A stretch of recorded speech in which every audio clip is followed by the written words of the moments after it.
Alors très utile pour démarrer le jeu, la petite carte livrée avec le set de base, puisque vous avez le déroulement d'un round d'un côté et c'est la même, et les actions possibles de l'autre. Donc à chaque tour de jeu, on va faire 3 actions, et là, toutes les actions sont décrites. Donc tu peux piocher, tu peux jouer une carte, tu peux activer une capacité d'une carte, tu peux te déplacer vers un lieu connexe, tu peux enquêter dans le lieu où tu te trouves, tu peux combattre ou engager un ennemi, j'en ai pas parlé encore de l'engagement, c'est une notion un tout petit peu difficile, et tenter d'échapper à un ennemi engagé avec vous, pareil, c'est un petit peu difficile. Donc ce qui est important ici, c'est que c'est surtout les petits sigles. Donc dès que tu vois une flèche, bah, ça veut dire que ça va te coûter une action. Activer, c'est une action, tu as 3 actions par tour. C'est peu, hein. Tu as 3 actions possibles et dès que tu actives une flèche, que ce soit sur une carte qui est posée devant toi ou ça peut être également dans la carte lieu, et ben ça va te coûter une action. Donc, ce qui est important à retenir, c'est que tu as 3 actions. Tu as également des capacités gratuites qui sont décrites ici. Donc le petit sigle rapide, ça veut dire que tu peux le faire autant de fois que tu veux et c'est gratuit. De même que la petite flèche retournée, ça veut dire que c'est une réaction. Par exemple, tu viens en réaction à une perte de points de vie, tu peux faire une action. C'est toujours des réactions par rapport à des effets de jeu. Tu viens de découvrir un lieu, en réaction, tu peux faire telle ou telle chose. C'est ce sigle-là, en fait. Et au dos, tu as le tour de jeu, le déroulement d'un round. Donc on commence par une phase de mythe. Phase de mythe, c'est quoi? On va venir placer une fatalité sur l'intrigue, qui est ici. Et quand il y aura 3 fatalités sur l'intrigue, on va faire avancer l'intrigue. L'intrigue, l'acte. L'acte, c'est bien. Si on arrive au bout, c'est qu'on a réussi. Si on arrive au bout de l'intrigue, c'est qu'on a raté. Donc ça, c'est un compteur de tours, en fait. Donc ici, au bout de 3 tours, 3 jetons rouges, on va avancer cette carte. Il va se passer des choses. Tu me suis? Très bien. Tu m'interromps, hein, si... Donc ça, cette carte, tu vas la garder tout le temps à côté de toi. Donc, au début, phase de mythe. Ensuite, phase d'investigation. Chaque investigateur va faire 3 actions. Donc on va décider, est-ce que c'est toi qui vas jouer en premier? Est-ce que c'est moi, selon la configuration du jeu? Il y a beaucoup de discussions dans ce jeu, on discute beaucoup, on collabore beaucoup, c'est un jeu collaboratif et c'est ça qui est très très bien fait. Après la phase d'investigation, qui est la phase essentielle du jeu, puisque c'est là qu'on joue, on a la phase des ennemis. Donc si on a des cartes ennemies qui sont en jeu, pour l'instant je n'en ai pas montré, eh bien elles vont éventuellement se déplacer ou attaquer. Et ensuite, on a ce qu'on appelle la phase d'entretien. Donc, phase d'entretien, on tire une carte de ta pioche et on prend un petit jeton gris, ressources, et on attaque un nouveau tour. Donc, tous les tours vont se dérouler selon cette mécanique. Donc, je n'ai pas encore lu l'intrigue, mais je vais la lire parce que la lire à chaque fois, c'est ça le scénario en fait. Que se passe-t-il? La nuit est tombée depuis des heures, vous êtes enfermé dans votre étude, effectuant des recherches sur les sanglantes disparitions qui ont lieu dans la région. Donc effectivement, dans la ville, il y a plein de personnes qui ont disparu, voire qui ont été tuées, et on cherche à enquêter. Après plusieurs heures de recherche, une étrange mélopée s'élève depuis votre salon, en bas de l'escalier. Au même moment, vous entendez un bruit de terre qu'on remue, comme si quelqu'un était en train de creuser à travers le sol. Donc effectivement, il semble qu'il y a quelqu'un une goule qui arrive. On va trouver beaucoup de goules dans ce scénario, c'est le scénario des goules. Donc pour l'instant, il faudra 3 tours pour avancer cette intrigue, et si elle avance, forcément, il va se dérouler des choses néfastes. Alors, dernière chose que je n'ai pas faite pour le deck, il y a un petit tas de cartes que j'ai mis ici. Quand vous constituez votre investigateur, et bien en plus de la carte traîtrise qui est ici, qui est ta carte spécifique à Léo, et bien il va y avoir une autre deuxième traîtrise, donc dans 30 cartes, pour donner 2 cartes mauvaises sur 30, sur 32. Dedans. On va la mettre dedans. Donc tu vas en choisir un au hasard. Vas-y, choisis une carte au hasard. Voilà, puis bah, tu vas la lire. Alors, c'est une carte qui s'intitule Acolyte du crépuscule d'argent. Oui. Alors, il y a marqué proie, détenteur uniquement, chasseur. Ensuite, forcé. Après que l'acolyte du crépuscule d'argent a attaqué, placez une fatalité sur l'intrigue en cours. Donc si on place des fatalités sur l'intrigue en cours, ça veut dire qu'on perd du temps. Paraît logique. Donc cet acolyte du crépuscule d'argent peut, s'il attaque, nous faire perdre du temps. Alors, j'en arrive, ça tombe bien, c'est une carte monstre. Donc toutes les cartes monstres sont indiquées pareil. On a la lutte, 2. On a leur point de vie 3.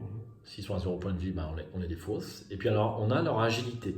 Donc quand on veut faire perdre un point de vie à un monstre, eh bien, on fait un test de lutte avec ton chiffre de lutte contre celui de l'adversaire. On prend un jeton et on regarde si c'est réussi ou pas. Les dégâts de base, c'est 1 dégât. Mais de nombreuses cartes, notamment des revolvers qu'il y a dans ton deck, vont te permettre de faire plus de dégâts. Donc dès qu'il est à 0 point de vie, on défausse. Donc, les points de vie, ce sont ces petits pions. Donc 2 points de vie, 1 point de vie. Puis quand on en rajoute, on les place sur la carte. Pareil pour les horreurs mentales. Enfin, les horreurs mentales, c'est que pour les investigateurs et les cartes alliées. Les monstres n'ont pas de santé mentale.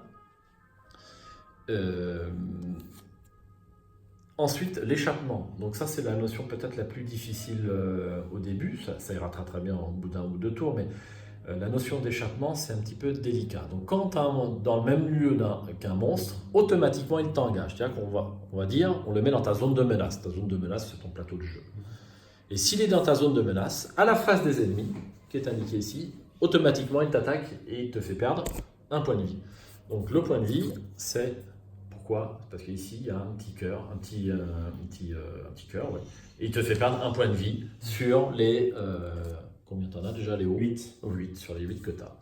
Tu vois, il n'y a pas de test pour les monstres. Quand ils attaquent, ils arrivent automatiquement.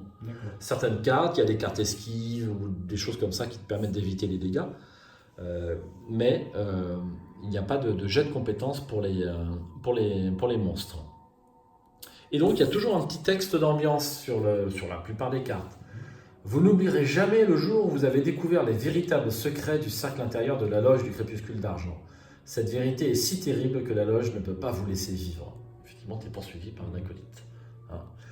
Il y a énormément de cartes où il y a des... Donc, tu vas la mélanger à ton deck, de même que ces 2 cartes-là.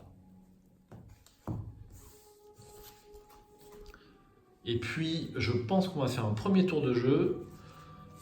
Comme ça sera beaucoup plus clair et beaucoup plus facile.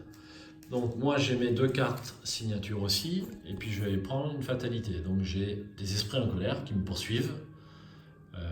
Et puis, médium qui me permet de rajouter des charges sur un sort. Enfin, j'y viendrai quand je les tirerai. Donc ça, c'est fait. Et j'ai pris recherche ésotérique. Recherche ésotérique. Après chaque scénario d'une campagne, je réduis de 1 le coût en expérience de la première carte sort que j'améliore. Donc ça, c'est une carte qui se joue uniquement en campagne, habituellement.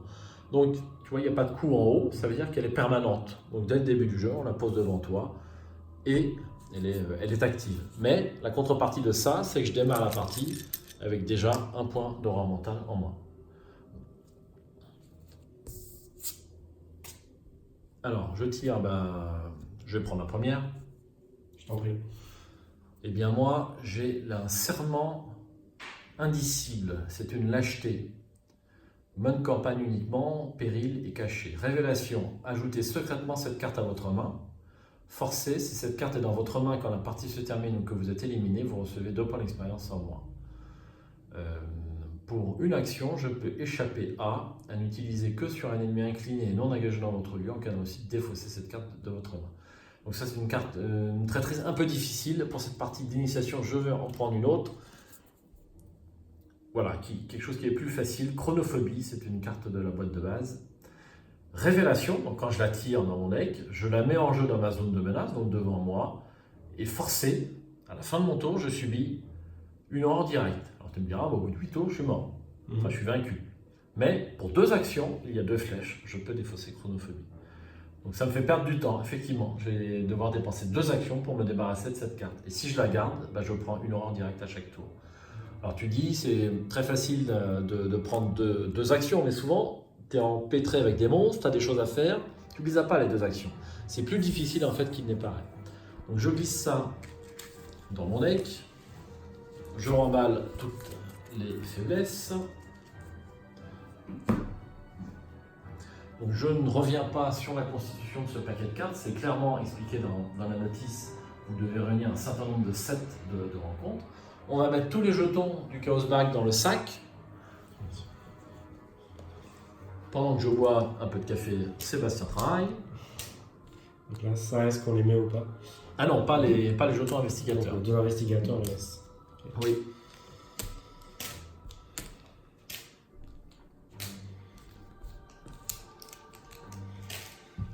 Ferme le sac? Ah non. Non, c'est Non, bon. parce qu'on va passer notre temps à venir prendre des jetons. Donc je mélange mon deck. Hop. Oh, tiens, normalement il est mélangé, donc c'est bon. On apprend à mélanger quand on joue au Horror Arkham parce que c'est un vrai. Ça rigole pas. Hein. Hop. Voilà, donc ma zone de jeu. T'as ton petit investigateur. T'as ton paquet de cartes. Et on va attaquer le premier tour de jeu. Alors comment on démarre la partie? Tu vas piocher 5 cartes. Au hasard. Sur le dessus. Sur le dessus. Je retourne. Oui, tu vas les montrer à la caméra. Alors, 1, 2, 3, 4, et la dernière. et 5. Alors, tu as pioché 5 cartes. Si tu avais pioché une carte traîtrise dans ce jet, tu as le droit de la défausser, d'en prendre une autre. On n'a pas de traîtrise. Premier tour de jeu, c'est trop dur. D'accord. Et sur ces 5 cartes, tu as le droit de faire ce qu'on appelle un mulligan. C'est-à-dire, tu peux défausser de 1 à 5 cartes une fois et les remplacer par d'autres. Donc là, c'est pas trop mal. Je pense qu'on va garder ce jet-là, ça va être simple. Mais si tu voulais, si certaines cartes ne t'intéressaient pas, tu aurais le droit de t'en débarrasser et de les remplacer, mais une seule fois seulement. D'accord. C'est ce qu'on appelle un mulligan. Je ne sais pas si tu connaissais l'expression. Pas trop. Joueur de poker, je crois que peut-être connaissent un peu, pas trop. Hein. Donc ça, c'est ta main. Ces cartes ne sont pas posées devant toi, là on les a juste montrées à la caméra, elles sont dans ta main. Elles ne sont pas posées. Pour pouvoir les poser, eh bien, il faudra payer le coût. Donc tu remarques, ici ça vaut 0, mais c'est une planque, elle te rapporte 3 ressources. Donc, par définition, elle ne coûte rien. Ça, c'est une carte compétence. Donc avec ce sigle-là, tu en as 2 comme ça, une ici et une ici. C'est quoi une carte compétence? Alors j'ai dit que quand on faisait un test de compétence, par exemple un test de lutte, eh bien on va tirer un jeton du Chaos Bag, on l'ajoute à sa compétence et c'est tout. Mais non, on peut jouer également des cartes compétences qui vont permettre d'améliorer ta compétence. Donc là, si tu joues cette carte-là sur un test de lutte, c'est un test qui utilise cette compétence-là, eh bien tu vas rajouter 2. Tu vois, tu as 2 petits icônes de lutte ici. Tu vas rajouter 2, et si tu réussis, c'est marqué, tu vas pouvoir tirer une carte de ton deck. Hein, c'est ce qu'on appelle une carte compétence. Ici, tu as une autre carte compétence qui a un effet différent. Tu vas pouvoir parier des ressources sur la réussite de ton test. De 1 à 3 ressources. Si tu paries 3 ressources et que tu gagnes le test, tu vas pouvoir piocher 6 ressources, le double. C'est une carte verte. Hein. J'ai dit que les cartes vertes, c'était surtout des cartes basées. Il y a beaucoup de cartes basées sur l'argent. C'est les truands, ils adorent l'argent. Donc, par contre, il faut réussir ton test avec une différence de 1 ou plus. D'accord. Ouais, ça te paraît clair ce texte? Oui, ça va. Ça Après, va? il faut voir un petit peu comment on joue. Bien sûr, c'est normal. Donc ça, ce sont des cartes compétences. Ici, on a 2 autres cartes qui sont des cartes. Donc là, une carte soutien, c'est marqué là, et c'est un allié. Il a 2 points de vie, 2 points de santé mentale. Donc tu vas pouvoir venir le poser devant toi si tu payes 4. Sachant que Léo a une capacité très particulière, on va y venir au premier tour de jeu. Et ensuite, ça c'est une carte événement, sauf erreur. Oui. Donc événement, tu le joues, et ensuite c'est défaussé, c'est un événement. D'accord. Ça ne va pas rester posé devant toi. Ça arrive une fois, après ça disparaît. Ouais, ça disparaît. Et ça coûte 1 quand même. Donc l'événement, tu peux le jouer à un moment du jeu qui est toujours indiqué sur la carte. Donc là, lis-nous preuve. Alors, preuve. Perspicacité. Rapide. À jouer après que vous avez vaincu un ennemi. Découvrez un indice dans votre lieu. Et Voilà, donc tu as tué un monstre et sur le monstre, il y avait une preuve quelconque, tu vas trouver un indice. Alors, les indices, j'en ai parlé, ce sont les petits jetons verts ou les jetons de la boîte de base, hein, j'ai expliqué ça au début. Et à quoi servent les indices? Eh bien, les indices vont nous permettre de faire avancer le deck act. Donc tu vois qu'il y a un petit chiffre avec un icône investigateur à côté. J'ai dit que pour faire avancer, il nous fallait 6 indices. Donc là, cette carte-là te permet de découvrir un indice dans le lieu où tu te trouves, où tu viens de tuer un monstre en la jouant, juste après avoir tué un monstre. Donc il nous faut 6 jetons verts en fait pour avancer pour avancer l'acte. Donc comme tu le vois, toi tu es plutôt faible, tu n'es pas très intelligent, tu n'as que 3 en intelligence. Quand on vient enquêter, on va toujours se servir de l'intelligence. Mais j'y viens, je crois que j'ai fait un petit peu le tour de toutes les notions du jeu. On va continuer avec un premier tour et tu vas voir que tout va s'éclaircir. Donc le scénario nous indique qu'on démarre dans l'étude, dans notre étude. Donc tu vois qu'il y a différents lieux qui sont posés. Comment est-ce que j'ai mis les flèches qu'il y a entre les lieux? Tu remarqueras que là, il y a un petit sigle, ici. Oui. Donc le petit sigle, tu le retrouves là. Ça veut dire que ce lieu est connexe à celui-ci. D'accord. Et donc j'ai mis une petite flèche pour symboliser. Donc ça, c'est pas livré avec la boîte de base. Ça, vous devez le racheter, mais vous pouvez aussi le faire vous-même de façon avantageuse avec un peu de papier puis avec un petit peu de bricolage. C'est quand même plus clair pour lire le plateau de jeu parce que lire ces icônes en permanence, c'est pas très agréable en fait.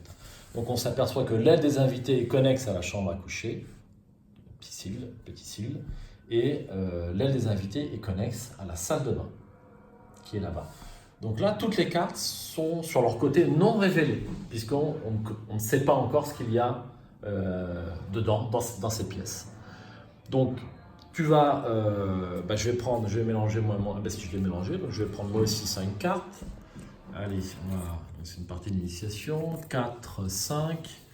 Allez, ça me va, je garde ces cartes, donc je vais les mettre comme d'habitude sur ma droite, comme je filme pas mal de parties.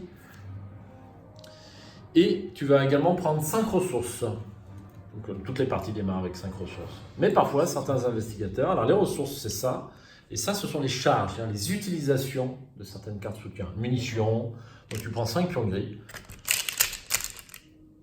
C'est vrai que pour cette partie débutant, j'aurais pu reprendre le matériel de la boîte de base. Ça a peut-être été un poil plus clair, mais bon, je pense que c'est pas non plus compliqué de... Moi, j'aime bien ces jetons par rapport aux jetons en carton en fait, qui sont livrés. Donc ça vaut 3 € la boîte. C'est pas très cher et ça symbolise assez bien, je trouve, les munitions. Les ressources, je veux dire. Donc on a 5 ressources. Donc premier tour de jeu, normalement tu vois, on a une phase de mythe. Mais premier tour de jeu, il n'y a pas de phase de mythe. On la saute toujours et on passe directement à la phase d'investigation. Donc on est sur la phase couleur parce qu'on n'a pas joué. Donc tu vas pouvoir prendre connaissance de l'étude. Donc Sébastien, tu vas nous lire la carte étude. D'abord cette face-là, et puis ensuite la suivante. Alors, vous avez enquêté sur les étranges événements survenus à Arkham ces derniers jours. Votre bureau est couvert d'articles de journaux, de rapports de police et de témoignages. Parfait. Petit texte de mise en ambiance. Donc on est dans le scénario, dans la pièce. Tu peux retourner la pièce. Étude, portail aberrant. Donc là, piochez 3 cartes. Alors, pour 2 actions, il y a 2 flèches. Pour 2 actions, piochez 3 cartes. Seul l'investigateur principal peut activer cette capacité. Forcé, quand un ennemi est censé être généré dans un lieu qui n'est pas en jeu, mettez en jeu le lieu et générez-y cet ennemi. Ok. Et le petit texte d'ambiance. La porte de votre étude a disparu sous vos yeux, laissant à sa place un étrange portail menant vers une autre aile de votre demeure. Alors, on a 2 chiffres en plus sur cette carte. On en a un en noir à gauche et un autre en blanc avec le petit sigle d'investigateur à droite. 3. Donc 3, c'est la valeur occulte de ce lieu. C'est-à-dire, ça va être la valeur de difficulté du test d'intelligence qu'on va devoir faire pour trouver des indices dans cette pièce. Combien y a-t-il d'indices dans cette pièce? Eh bien, c'est le chiffre de droite. Il y a un indice par investigateur dans la partie dans cette pièce. Donc, on est 2. On prend 2 jetons verts, 2 jetons indices et on les met sur la pièce. Donc, on peut trouver 2 indices ici. D'accord. Alors, on va commencer donc la phase d'investigation. On va faire tous les 2 3 actions. Donc, si on veut prendre des jetons verts, comment fait-on? On fait ce qu'on appelle une enquête. Donc, enquête. C'est où? Enquêter dans le lieu où vous vous trouvez. C'est indiqué sur cette carte. Eh bien, pour faire une enquête, on prend la difficulté du lieu, donc 3. On prend sa compétence d'intelligence, donc 3 pour les hauts. On tire un jeton dans le chaos bag et on regarde si on réussit ou si on rate. C'est tout simple. Et après, tu vas pouvoir jouer des cartes qui vont améliorer ta compétence de 3, comme on en a parlé tout à l'heure pour le combat. Voilà, et si c'est réussi, bah, tu prends un indice. Il n'y en a que 2. Et pour avancer, je rappelle qu'il nous en faut 6. Donc, a priori, il doit y en avoir aussi dans les autres pièces. Donc là, souvent, premier tour de jeu, bah, ce qu'on fait, on pose un petit peu de matériel. Donc là, dans ton jeu, j'ai vu que tu avais un allié. Et figure-toi que Léo a une capacité réaction qui est intéressante pour les alliés. Tu peux nous la lire? Après le début de votre tour, jouez un soutien allié en diminuant de 1 son coût. Parfait. Donc tu vas pouvoir... Et c'est gratuit, c'est-à-dire que ça ne te consomme même pas une action. Donc c'est super intéressant. Donc là, tu vas pouvoir jouer une action gratuite et effectivement, jouer l'aventurier. Donc tu vas le payer. Combien le payes-tu? Alors normalement, c'est une action.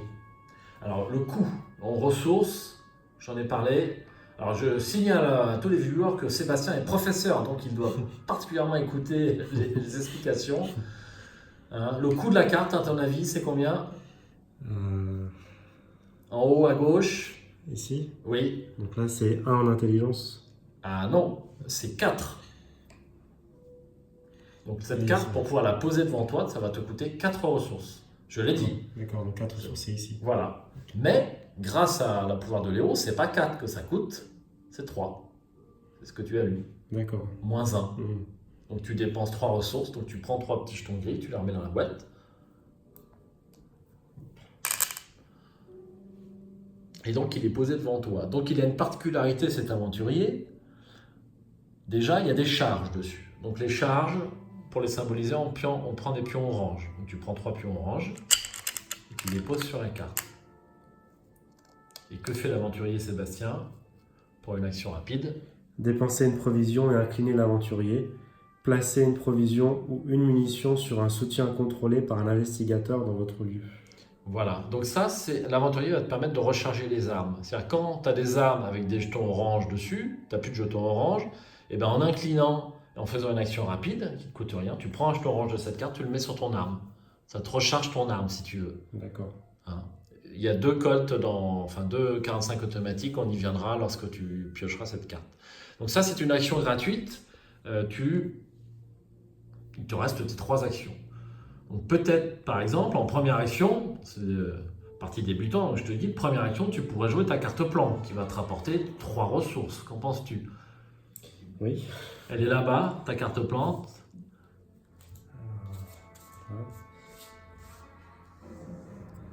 Ok. Gagner 3 ressources. Voilà.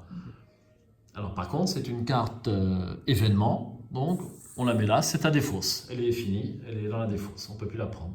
Tu prends 3 jetons gris. 3 ressources. 3 ressources.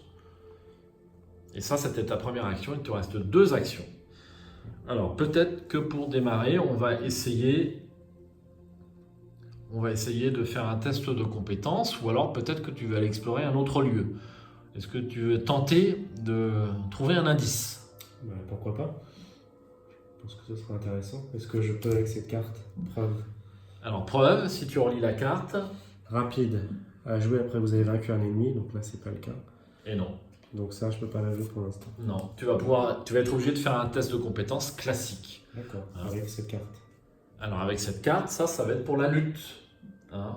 Alors, pourquoi est-ce qu'on ne peut pas jouer cette carte sur un test de compétence d'intelligence? Les icônes qui sont ici, ce sont des icônes de lutte. Ce ne sont pas des petits icônes de livre.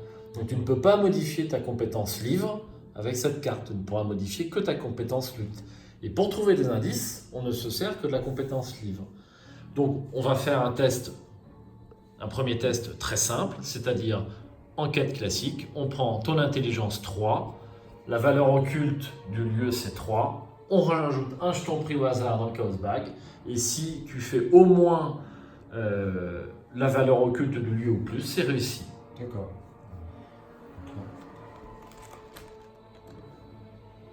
0, donc 3 plus 0, Ça fait 3. bravo.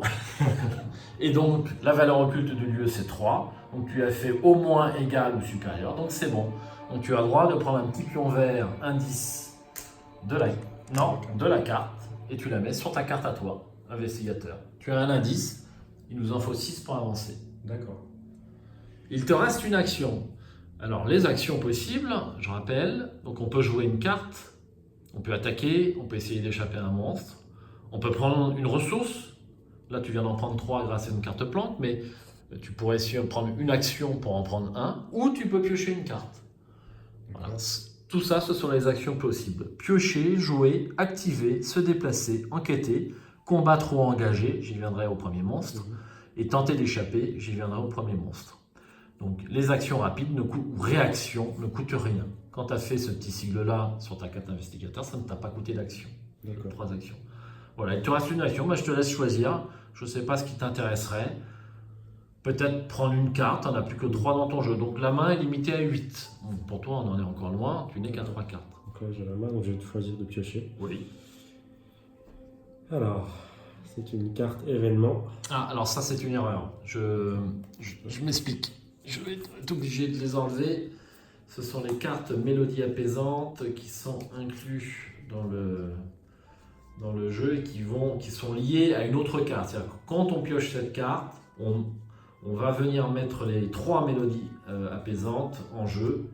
Mais pour l'instant, elles sont à côté ici. Et quand tu tireras le miroir sacré, eh bien, tu viendras prendre ces 3 cartes. J'y reviendrai. Hop. Voilà. Petite erreur de deck parce que mauvaise réparation de ma part. Reprends une autre carte. Allez, je pioche. Oui. Donc c'est une carte événement qui s'intitule Tu m'en dois une. Alors il y a marqué faveur, stratagème. Regardez la main d'un autre investigateur, donc je suppose que c'est toi. Oui. Vous avez le droit de jouer une carte non faiblesse de la main de cet investigateur sous votre contrôle. Si vous le faites, cet investigateur, donc c'est toujours toi, Oui. et vous, donc c'est moi, piochez chacun une carte.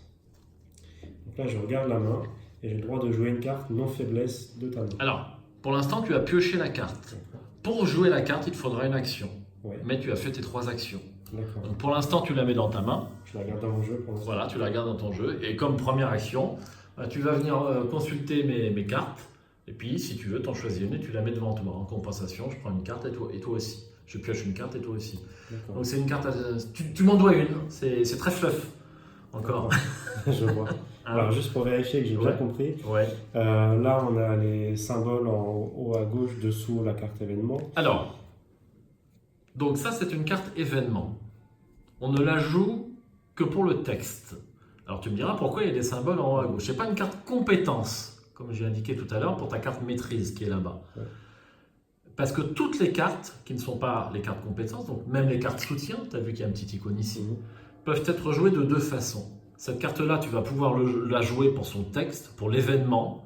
Le soutien, tu vas pouvoir le jouer pour son soutien. Mais admettons que cette carte-là ne t'intéresse pas. Tu n'as pas envie de me prendre une carte.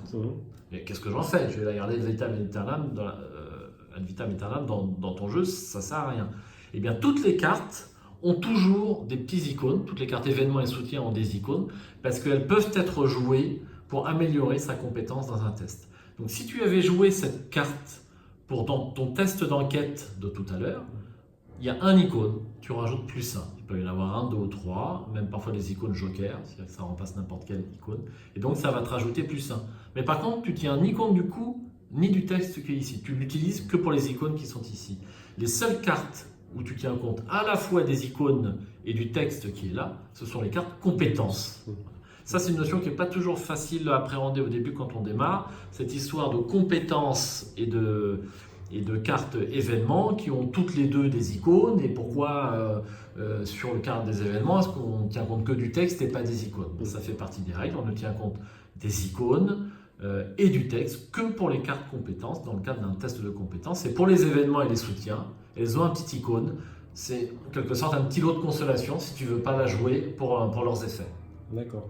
Donc ça, tout ça encore, c'est des choix tactiques. Est-ce que j'ai besoin de cet aventurier ou alors est-ce que j'améliore ma compétence pour un test d'enquête important? Tout ça, le jeu est extrêmement tactique. Donc tu as fait tes 3 actions, eh bien on retourne ton pion Léo à jouer. Et donc c'est au tour des autres investigateurs de jouer. Donc moi, je vais jouer Initié aux arcanes. Donc l'initié aux arcanes coûte 1. C'est un allié, comme l'aventurier pour toi. Il n'est pas unique, puisqu'il n'y a pas de petit astérix. Il a 1 point de vie et 2 points de santé mentale. Et forcer, après l'entrée en jeu aux arcanes, placer une fatalité sur elle. Alors je ne sais pas si je vais jouer ça. Bon. Si je la joue, je place une fatalité. Je prends un pion rouge et je le mets dessus. Pourquoi ça ne nous est pas favorable? Eh bien parce que pour savoir si on avance l'intrigue ou non, on va tenir compte de tous les pions rouges qui sont dans les zones de jeu, qui sont sur les lieux ou qui sont sur l'intrigue. Donc ça, en fait, ça nous fait perdre un tour. Ça nous fait perdre un tour, mais si j'arrive à me débarrasser de l'initié aux arcanes, c'est-à-dire que si elle est tuée avant le troisième tour, ou le deuxième en l'occurrence parce qu'il y a que 3 tours, eh bien, on va également défausser le pion rouge. Mais je prends un risque, parce que si elle n'est pas tuée, quand on regarde si l'intrigue doit avancer, ben on perd un tour. Donc c'est pas bon, parce que là, tu vois, il n'y a que 3 tours dans cette intrigue, et c'est vraiment trop petit. Donc je vais jouer autre chose. Eh bien, je vais jouer 6e sens. Donc c'est un emplacement d'arcane, et pour une action, je peux enquêter. Cette enquête utilise la volonté au lieu de l'intelligence. Pour moi, c'est intéressant parce que quand j'enquête avec 2 seulement. Donc là, le 6e sens eh bien, me permet d'utiliser mon 5 en volonté au lieu du 2 en intelligence. Et en plus, si un symbole spécial est révélé quand je fais mon test, j'ai le droit de choisir un lieu révélé connexe au lieu. Donc il n'y a aucun lieu révélé, mais il n'y a qu'un seul lieu connexe. Un connexe, ça veut dire une connexion. Et j'enquête désormais comme si j'étais dans le lieu choisi. Bon, c'est un petit peu compliqué en débutant, j'y viendrai si je m'en sers. Donc ça me coûte 3, je paye 3 ressources, c'est ma première action. Voilà. Ensuite, je vais poser clarté de l'esprit, donc un 2e sort. Qu'est-ce que fait clarté de l'esprit? Il y a 3 charges, comme sur ton aventurier. Pour une action, dépensez une charge, soignez une horreur d'un investigateur dans votre lieu. Donc ça va me permettre de faire des soins.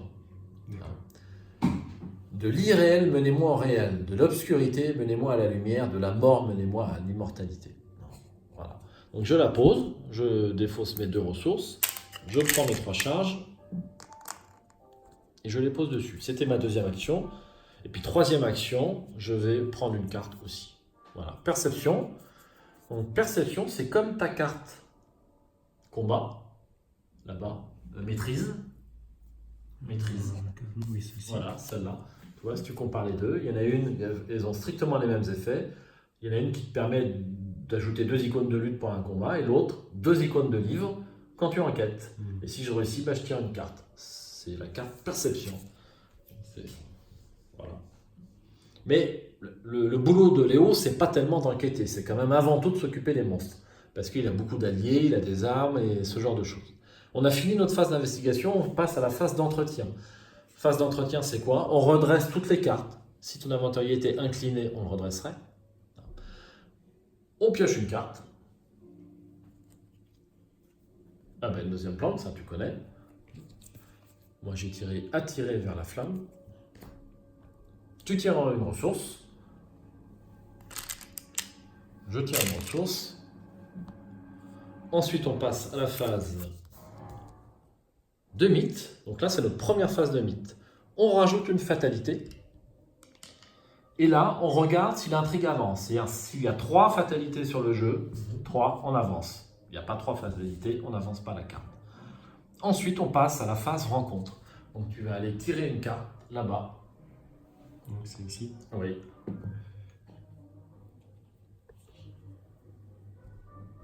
Alors, c'est une carte qui s'intitule Nuée de rats.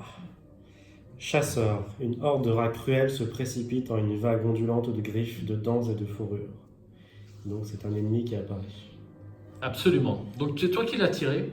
Donc, tu le mets dans ta zone de menace. S'il y avait une instruction génération dessus, on l'aurait mis au lieu indiqué par l'instruction génération. Il n'y en a pas. Ça veut dire qu'il est directement engagé avec toi. Qu'est-ce que ça s'appelle engagé? Ça veut dire qu'il est aux prises avec toi. Il est juste devant toi. Tu es obligé de le combattre si tu veux. Hein. Donc quand il est devant toi, ça veut dire qu'il est dans le même lieu que le lieu où tu es. Hein, ça peut avoir une importance pour ta carte preuve, si je l'avais. Hein, qu'est-ce que ça induit comme conséquence quand tu as un monstre engagé avec toi? Donc, comme indiqué sur la carte résumée, quand vous êtes engagé avec un ennemi redressé et dépensez une action pour faire autre chose que combattre échappée, discussion ou abandon, tu te prends une attaque d'opportunité. Tu dis, je veux enquêter là, c'est pas grave, je suis empêtré avec mes rats, mais je veux quand même enquêter. Tu enquêtes, c'est pas l'une des actions que j'ai décrites. Le monstre va te prendre au vol et te faire une attaque d'opportunité. Donc il va te faire un dégât. C'est logique, c'est très fluff. Tu peux pas enquêter, piocher des cartes ou des ressources si tu es aux prises avec des ennemis. Ça paraît extrêmement logique en fait. Hein. Ça l'est. Ça l'est. Voilà, donc moi je vais tirer une carte aussi. Chaque investigateur tire une carte. Tiens, donne-moi une carte s'il te plaît. Non, non, là-bas. Voilà, et donc moi j'ai voix dissonante. Révélation, mettez voix dissonante en jeu dans votre zone de menace. Vous ne pouvez pas jouer de cartes soutien ou événement. Forcé, à la fin du round, défausser voix dissonante. Donc à ce tour-là, je ne pourrai poser aucune carte soutien ou événement, que des cartes compétences. Donc ça, c'est pas bon pour moi. Donc je la mets dans ma zone de menace et je la défausserai à la fin. Fin de la phase de mythe, phase d'investigation. On retourne tous les jetons sur leur face colorée et on fait 3 actions. Donc là, on va décider, est-ce que tu veux commencer, est-ce que je commence?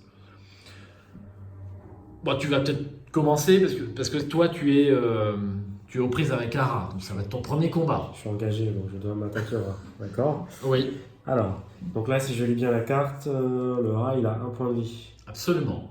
C'est l'ennemi le plus faible du jeu, il n'y a jamais plus faible. Une nuée de rats.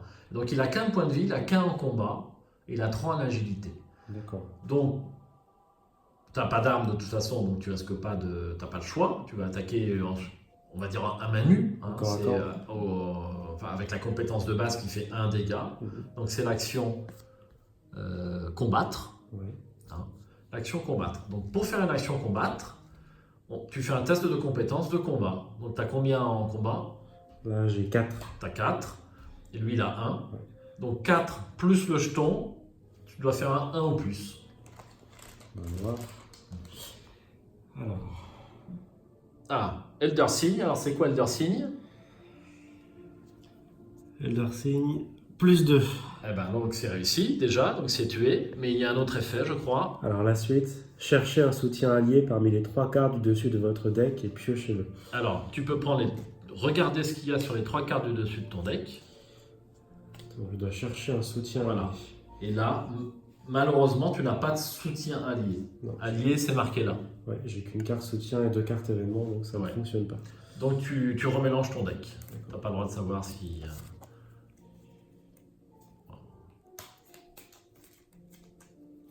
Donc tu vois, tout le jeu de Léo est basé sur les alliés en fait. D'accord. C'est un chef d'expédition, il mène sa troupe. Voilà, donc tu as fait 1 point de dégâts au monstre, il est tué, on le remet dans la défausse là-bas. Voilà. Alors ça aussi, je devais le mettre dans la défausse. Alors ça c'est ta défausse, tu vois, c'est des cartes à dos différents. C'est des cartes joueurs et ça c'est des cartes de scénario. Donc ta défausse est là, et pourquoi elle est là? Certaines cartes mystiques par exemple permettent d'aller chercher des cartes dans la défausse. D'accord. Le jeu est super tactique. Donc ça, c'était ta première action. Il te reste 2 actions. Donc moi, ce que je te propose, peut-être, Sébastien, c'est d'aller voir ce qui se passe dans l'aile des invités. D'accord. Donc là, je me déplace dans le lieu connexe. Absolument. Donc c'est une action. Se déplacer vers un lieu connexe. Voilà. Donc là, il y a une connexion. Donc tu prends ton petit jeton et puis tu le déplaces. Donc là, j'arrive ici, dans l'aile des invités. Oui. Il y a écrit sur la carte, vous surgissez dans une autre partie de votre maison. Donc, tu es sur le lieu, tu as le droit, on retourne la carte. Ok. Alors. Elles ne sont pas faciles à attraper, il faut avoir des doigts de fée. Donc, aile des invités. Les investigateurs dans ce lieu ne peuvent pas effectuer d'action piochée. Donc, ça veut dire que maintenant, dans ce tour, tout le temps. Ou tout le temps, c'est permanent. C'est permanent là. D'accord. Donc, tant que tu es là, tu ne pourras pas piocher. Tu ne pourras pas faire l'action piocher, mais tu auras quand même droit à ta carte de la phase d'entretien. Mais tu ne peux pas faire l'action piocher, tu l'as fait déjà une fois. D'accord. Bien. Et combien d'indices y a-t-il sur cette carte? 0. Absolument. Donc nous n'allons pas pouvoir trouver d'indices ici. Et je pense que nous allons être obligés d'aller dans la chambre à coucher ou dans la salle de bain. Il y a de bonnes chances, puisque pour l'instant, nous n'avons que 2 indices apparents sur le jeu. Donc ça, c'était ta deuxième action. Il te reste une action. Alors, les différentes actions que je peux piocher, je n'ai pas le droit du coup. Non. Je peux jouer une carte événement, une carte soutien de ma main. Alors, je regarde carte événement. J'ai la planque, tu m'en dois une. Ou bien j'ai la perspicacité, mais ça, c'est après avoir vaincu un ennemi. Est-ce que ça peut fonctionner maintenant? Ah ben oui, on a oublié. Bien joué Sébastien. Donc, tu vois, c'est marqué rapide. Rapide, c'est-à-dire que tu n'as pas besoin de dépenser une action pour la jouer. Tu viens de tuer les rats. Tu joues une carte rapide. C'est pas une action. Mais est-ce que c'est intéressant de la jouer parce que ça me permet de découvrir un indice dans mon lieu, mais il n'y a pas d'indice. Oui, mais quand tu as tué le rat, tu étais ici. Oui. Donc, il y avait un indice. D'accord, donc là, ça compte pour ce lieu. Voilà, ça compte pour ce lieu. On a fait un petit misplay, c'est la première partie. On vient ailleurs. Donc, voilà. Et je mets un pion ici, indice. Alors, tu viens de découvrir un indice. Donc je prends. Tu prends le pion, Donc là, ça fait 10 mais indices. par contre, la carte valait 1 quand même. Ouais. Donc tu payes 1. Voilà. Bravo. Donc ça, c'est très bien. Une belle action de jeu. Il y avait des preuves sur les rats. Donc, il te reste toujours une action. Alors, je peux toujours jouer une carte événement. Alors, il y a regarder ça par exemple, à attribuer uniquement lors d'un test de compétences que vous effectuez. Donc par exemple, là tu pouvais l'attribuer à ton test de combat, Ouais. si tu avais voulu. Tu aurais parié des ressources dessus, de 1 à 3. Et si tu réussissais, c'était un test facile, tu reprenais le double. Il fallait réussir avec 1 ou plus de différence. D'accord. C'est la carte, regardez ça. Alors tout ça, ce ne sont pas des cartes du corset. Donc c'est vrai que j'aurais pu faire la partie avec uniquement des cartes débutants, mais bon. Vous les trouvez sur l'application DB Arkham sur le net, si vous voulez consulter toutes ces cartes parce que vous ne les avez pas dans votre boîte de base, si vous voulez un petit peu les consulter. Hein. Enfin, c'est surtout que le deck Léo était déjà fait, et comme c'est du boulot de faire un deck, je n'ai pas voulu quand même le modifier et prendre que des cartes du corset. Hein. Alors, la difficulté du jeu, quand vous jouez à 4, avec 4 débutants, enfin 3 débutants et vous devez préparer 3 decks, donc 90 cartes, c'est quand même un petit peu de boulot. Donc là, peut-être en action, tu peux encore te déplacer, hein, tu as le droit. Oui, sur la carte action. Alors, est-ce que tu préfères aller dans la chambre à coucher ou dans la salle de bain? Moi, je vais aller dans la salle de bain. Je me déplace ici. Donc, salle de bain. L'odeur putride qui flotte dans l'air vous soulève le cœur et se fait de plus en plus forte à mesure que vous approchez de la porte de la salle de bain. Okay. Là, je peux retourner la carte. Absolument. Alors, sur l'image, on voit une baignoire remplie d'un liquide verdâtre phosphorescent. Donc, forcez. Après que vous avez révélé un symbole, donc on voit la tête de mort, et puis après, on voit le symbole. Alors, ça, ce sont tous les jetons spéciaux crâne, cultiste, tablette ou échec automatique. D'accord. Donc, après que vous avez révélé un de ces symboles, pendant que vous enquêtiez dans la salle de bain, perdez toutes vos actions restantes et terminez votre tour. D'accord. Alors, il faudrait m'expliquer, révéler le symbole. Alors, quand tu fais ton enquête et tu tires un jeton crâne, Ouais. eh bien ça veut dire que tu perds toutes les actions après. Peut-être que tu as réussi quand même ton enquête, mais tu n'as plus d'action après. D'accord. Donc il vaut mieux peut-être enquêter en 3e et dernière action. D'accord, effectivement. Et donc là, il y a un indice dans le lieu. Non, il n'y a pas un indice dans le lieu. Là, il y en a un pour chaque. Voilà, deux. 2. On joue à 2. Là, c'était la dernière action. Là, c'était ta dernière action. Donc, on retourne ton petit pion sur la face noir et blanc. Et c'est au tour d'Akashi Oniel, la chamane. Bon, bah, moi, je vais te rejoindre. Hein. Ou alors, est-ce que j'explore la chambre à coucher? Je vais explorer la chambre à coucher. Tu as décidé. Ah oui. Donc, moi, je ne peux pas jouer de carte soutien et événement. Faut que je me rappelle. J'aurais bien joué un sort, mais bah, je ne peux pas. Donc, 1, 2, et je vais dans la chambre à coucher. Alors, précision utile, là vous voyez, ce sont des cartes qui ne sont pas... ce sont des cartes de l'extension renouveau. C'est-à-dire que la boîte de base, depuis, il y a une extension qui a été faite pour la boîte de base et qui rajoute des cartes dans les scénarios qui sont prévus dans cette boîte de base pour augmenter la rejouabilité. Donc ces cartes avec le petit icône noir font partie de la boîte renouveau. Mais si vous avez suivi certaines de mes vidéos, je vous conseille vivement, en premier achat, c'est de faire la boîte de base plus l'extension renouveau, parce que le scénario zélatrice de la boîte de base est vraiment trop simple, et là ils sont venus rajouter des lieux, c'est quand même beaucoup plus intéressant. Ça vous fait un jeu à 50 €, j'estime que pour avoir un jeu raisonnable, 50 € c'est raisonnable. Voilà, donc je vous conseille d'acheter directement l'extension pour démarrer. Et là, c'est une partie donc avec l'extension renouveau. Donc sur ce lieu, il y a 2 valeurs occultes, il va y avoir 2 indices. Forcez, après avoir échoué un test de compétence pendant que vous enquêtiez dans la chambre à coucher, défaussez une carte prise au hasard de votre main. Donc pendant qu'on enquête, eh bien, il y a tellement des choses bizarres que ça ne fait pas des cartes. Alors j'aime bien toujours les petits textes d'ambiance. Les draps sont déchirés et d'étranges symboles sont tracés sur le tissu. Du sang coule sous la porte du placard et vous entendez des bruits de mastication provenant de l'intérieur. Alors, je te le dis, mais des bruits de mastication, dans le deck, rencontre là-bas, il y a un ennemi qui peut être généré dans cette chambre à coucher. D'accord. Son instruction génération va dire, il est généré ici. Et ça correspond certainement à ces bruits de mastication. Donc, il y a 2 indices ici, il me reste une action. Eh bien, qu'est-ce que je fais pour l'action? Je vais enquêter. Est-ce que j'enquête avec mon 6e sens? Est-ce que tu as le droit de la jouer? Alors, là, c'est une carte soutien, elle est posée devant moi. Pour une action, j'active la carte. C'est activer une capacité de carte pour une action.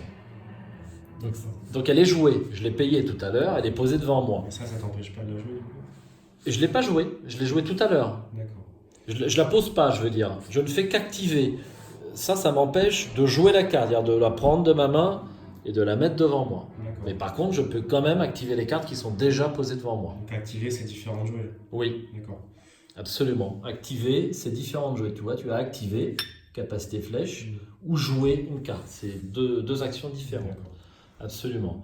Donc là, je vais faire ça. Donc je vais enquêter donc avec 6e sens. Donc au lieu de prendre mon 2 d'intelligence, je prends mon 5 de volonté grâce à mon 6e sens. Peux-tu me passer le Chaos Back, s'il te plaît, pour mon premier test de compétence de cette partie?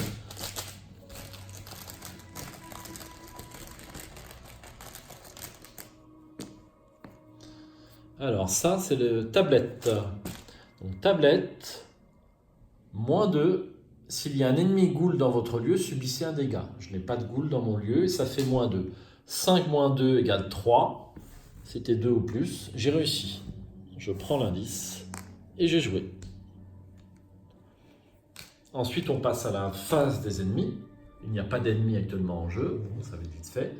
Et on passe à la phase d'entretien. On redresse nos cartes, tu n'en as aucune inclinée. On prend une carte dans ton deck. Alors, c'est une carte événement, scène de crime. À jouer uniquement lors de votre première action, donc la première action d'un tour, si je ne me trompe pas. Oui. Découvrez un indice dans votre lieu, 2 indices à la place s'il y a un ennemi dans ce lieu. Donc là, pour l'instant, il n'y a pas d'ennemi. Cette action ne provoque pas d'attaque d'opportunité. Donc ça veut dire que s'il y avait un ennemi, je pourrais la jouer sans risquer. Sans qu'il t'attaque. Alors que lorsqu'on joue une carte, c'est ni combattre, ni échapper, ni discuter ce que j'ai dit tout à l'heure. Normalement, on a une action d'opportunité. Il est bien indiqué sur cette carte que tu ne subis pas cette attaque d'opportunité. Donc carte super intéressante pour toi parce que dès qu'il y aura un ennemi, tu pourras découvrir directement deux indices. Et tu peux peut-être la jouer aussi pour avoir un indice. À toi de voir. C'est un choix tactique. Moi, je vais attendre. Je pense que... pour l'instant, il n'y a pas. Vous voyez, c'est toi qui vois. Alors, une ressource. Ne pas oublier, on est à la phase d'entretien pour l'instant. Non, tu prends une ressource. Alors, c'est là. Oui, non, c'est bon. Phase d'entretien. Chaque investigateur pioche une carte, c'est fait, il gagne une ressource, d'accord. Ensuite, chaque investigateur vérifie la taille de sa main, défaussée jusqu'à n'avoir que les cartes. Mais moi, pour l'instant, je suis bien. Pareil pour moi, je suis à 6.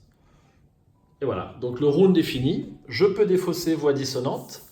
Tu peux la mettre dans la défausse, s'il te plaît. Et on redémarre. Alors on démarre au dos. Hop, phase de mythe. Je prends un jeton fatalité. Nous sommes au 2e tour. On n'est toujours pas à 3. Donc à 3, il faudra tirer la carte. Absolument. Et rencontre. Chaque investigateur pioche une carte du dessus du deck rencontre. Je te laisse démarrer. Hop. Alors, traîtrise, reste pourrissant, révélation. Effectuez un test, donc là c'est volonté. Oui. En cas d'échec, subissez une horreur pour chaque point manquant. Okay. Donc là, il va falloir que je fasse le test. Oui. Donc il y a marqué 3 après le symbole volonté. Oui, donc c'est un test de difficulté 3. Moi j'en ai 4. Oui. Donc là, il faut que je pioche. Et il faut que j'évite d'aller à -2. Si je ne me trompe pas. Eh bien, il faut faire 3 ou plus. Oui. Ouais. Alors, tu peux jouer des cartes. Si tu veux, par exemple, cette carte compétence-là, tu peux la jouer. Non, l'autre là-bas. Regardez ça. Ça. Alors, donc cette carte me permet, lors d'un test de compétence, donc ici, je peux dépenser jusqu'à 3 ressources en tant que coût supplémentaire pour attribuer, regardez ça, un test de compétence. En cas de réussite avec une différence de 1 ou plus, je gagne le double des ressources dépensées. Ok. Donc, par exemple, je peux dépenser 2 ressources. Oui. Donc, elle va te rajouter 1 point sur ta volonté. Donc, tu vas passer à 5 de volonté avec un test de difficulté 3. D'accord. Alors, quelle est la différence entre ajouter une ressource et 2 ressources? C'est pour la mise finale, c'est ça? Eh bien, c'est pour ton gain. C'est ton pari, en fait, en quelque sorte. Donc, plus je vais miser, plus je peux rapporter si je gagne le pari. Oui, mais plus tu peux perdre si tu perds le pari. Effectivement. Ben, je vais miser 2 ressources. D'accord. Donc, pour symboliser, tu peux faire ça. C'est souvent ce qu'on fait. On les met sur la carte comme ça. Donc, Et tu fais ton test de compétence. donc là, ça veut dire que j'ai 1 en volonté en plus, donc je suis à 5. Absolument. Allez, je tire.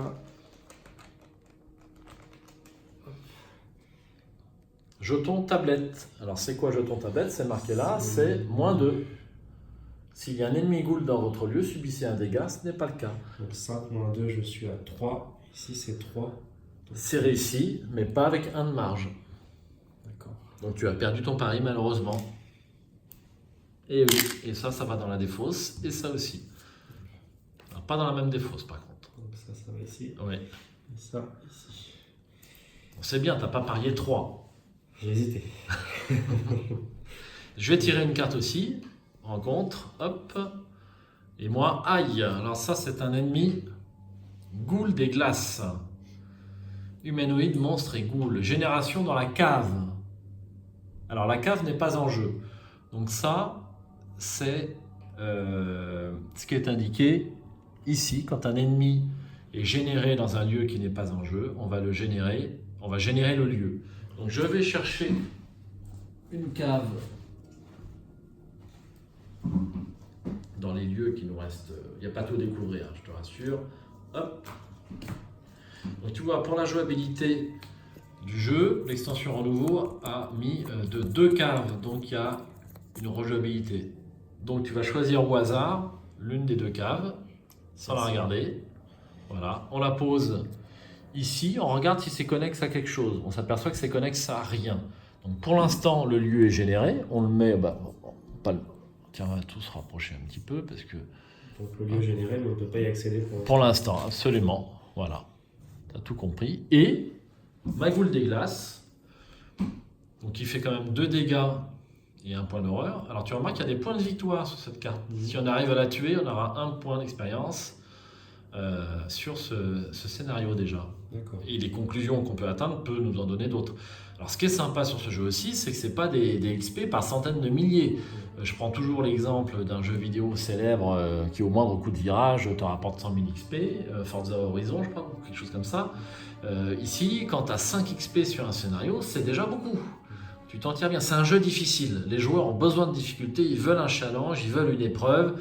Si c'est trop facile, on joue à la bonne paye. Il n'y a pas un roi Arkham, c'est pas fait pour vous. Voilà. Donc moi j'apprécie beaucoup cette difficulté, au moins quand on réussit, on est content d'avoir réussi le scénario. On a fait la phase de mythe, on retourne nos jetons, 3 actions, pas investigateur. Donc là on doit décider qui commence. Ouais. Est-ce que tu as ennemi? Non, j'ai pas d'ennemi non plus. Comme tu préfères. Comme j'ai commencé les fois précédentes, je te laisse peut-être l'initiative. Alors là, au niveau choix tactique, apparemment, on n'a pas trop d'intérêt. Les deux sont possibles, hein, puisqu'il n'y a pas trop de choix tactique. Donc je vais commencer pour changer. Alors là, c'est des... Ouais, non, c'est bon. C'est bon. Alors, qu'est-ce que je fais, moi? Qu'est-ce que je fais? Eh bien, je vais jouer une carte. Alors, tu vois, j'ai 2 sorts. Je voulais jouer un autre sort, mais là, je ne peux pas. pour l'instant, tant que j'ai clarté de l'esprit. Première action, je vais dépenser une charge. Dépenser une charge, soignez une horreur d'un investigateur dans votre lieu. Je dépense une charge et j'enlève l'horreur. Je me soigne. Première action. Deuxième action, je fais une enquête avec sixième sens. Donc 5 de volonté contre 2 de valeur occulte. Ça va, c'est pas trop dur pour l'instant? Pour l'instant, ça va, j'essaie de tout assimiler, mais il y a beaucoup de choses. En première partie, il y a beaucoup de choses, j'en conviens.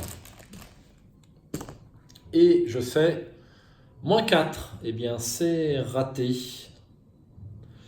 Et troisième action, eh bien je vais retenter le sixième sens pour enquêter. Je pourrais essayer.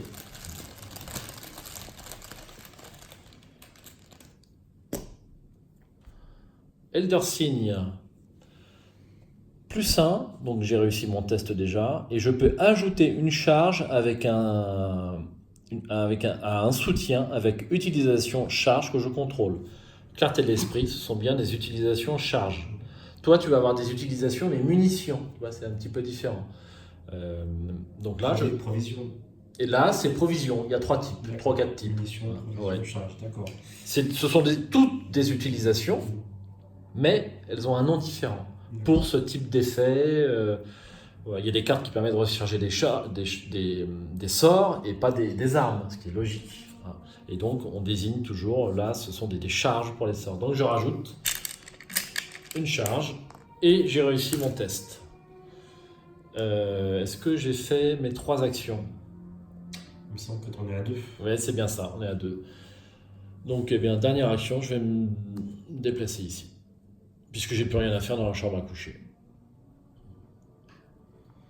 Bien, donc c'est à mon tour. Absolument. Bon, pour l'instant, je vais rester dans la salle de bain, parce qu'il y a quand même 2 indices à découvrir.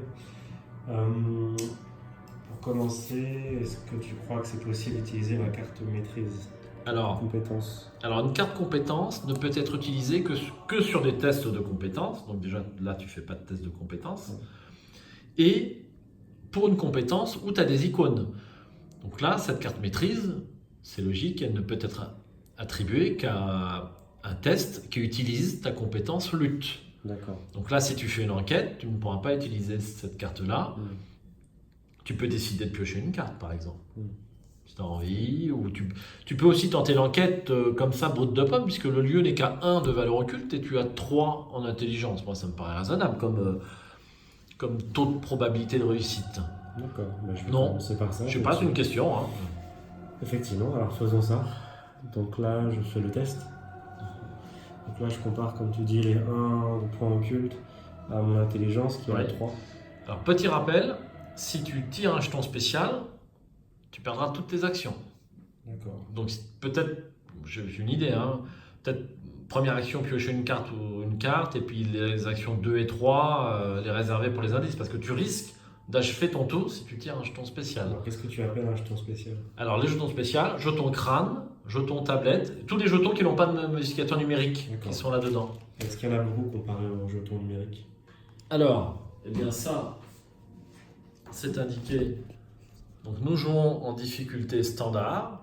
Donc 1 plus 1, 2, 0, 3 moins 1, 2 moins 2, 1 moins 3, 1 moins 4. Et comme tu le vois, tu as 5 jetons spéciaux. Donc tu as au moins une chance sur 3. Le risque est élevé quand même. Le risque est relativement élevé. Donc il est plus sage de piocher d'abord. Donc première action, je vais piocher. Et je tombe sur un soutien, un chien de garde. C'est une créature alliée. Alors, quand une attaque ennemie inflige des dégâts au chien de garde, j'inflige un dégât à l'ennemi attaquant. Donc, une sorte de réciprocité. Ouais, c'est très fluff. Ok, très fluff. Alors, elle n'est pas posée devant toi, elle est dans ta main pour l'instant. D'accord, je la mets ici, il faut que j'active. Il faudrait que tu l'achètes et que tu la poses devant toi. D'accord. Pourquoi tu ne peux pas pour l'instant? Tu as un icône d'allié ici. Et je ne peux avoir qu'un allié. Et tu ne peux avoir qu'un allié. Mais la carte Mitch Brawl, que je t'ai montré au début de la partie, te permet d'avoir 2 cartes alliées supplémentaires non uniques. Ils ne sont pas uniques, il n'y a pas d'astérix, ce sont des cartes lambda. Donc si tu tires Mitch Brawl, tu pourras non seulement avoir Mitch Brawl, plus ces 2 cartes-là. Mais pour l'instant, tu ne peux pas la poser. Donc je la garde en réserve pour la suite. Bah oui. Donc ça, c'était la première action. Ensuite, deuxième action. Qu'est-ce qui peut être intéressant? J'avais scène de crime, mais je pense que c'est mieux d'attendre un ennemi, peut-être. Je ne sais pas, je ne sais pas. Ou alors j'ai tu m'en dois une. Est-ce que c'est pertinent de la jouer maintenant? Je peux te filer... Et il me reste la carte planque. Donc ça, c'est pour gagner 3 ressources. Oui, alors que tu es déjà assez riche. Non, effectivement. Je pense que je vais essayer tu m'en dois une. Oui, Donc je regarde ta main. Et j'ai le droit de jouer une carte non faiblesse dans cette main. alors la jouer, ça veut dire la poser devant toi, hein, je rappelle. Tiens, regarde s'il y a quelque chose qui t'intéresse, comme ça tu vas pouvoir lire les cartes. Je me permets. Oui, Alors, clarté de l'esprit. Je pense que je vais prendre clarté de l'esprit, parce que je vais sans doute faire face à de nombreux ennemis. d'accord. Puis moi j'en ai déjà une en plus. Donc je vais la prendre. Voilà. Alors il est indiqué de la jouer, c'est-à-dire C'est différent d'activer. c'est différent de la mettre dans sa main. La jouer, tu la joues. Donc tu la mets ici et tu la payes. D'accord, donc là c'est 3 charges. Non, c'est 2 de coups et 3 charges que tu vas mettre dessus. De coups. Elle coûte 2. D'accord, donc 2 ressources. Oui, Et ensuite, pour l'utiliser, il y a 3 charges. comme pour la vie.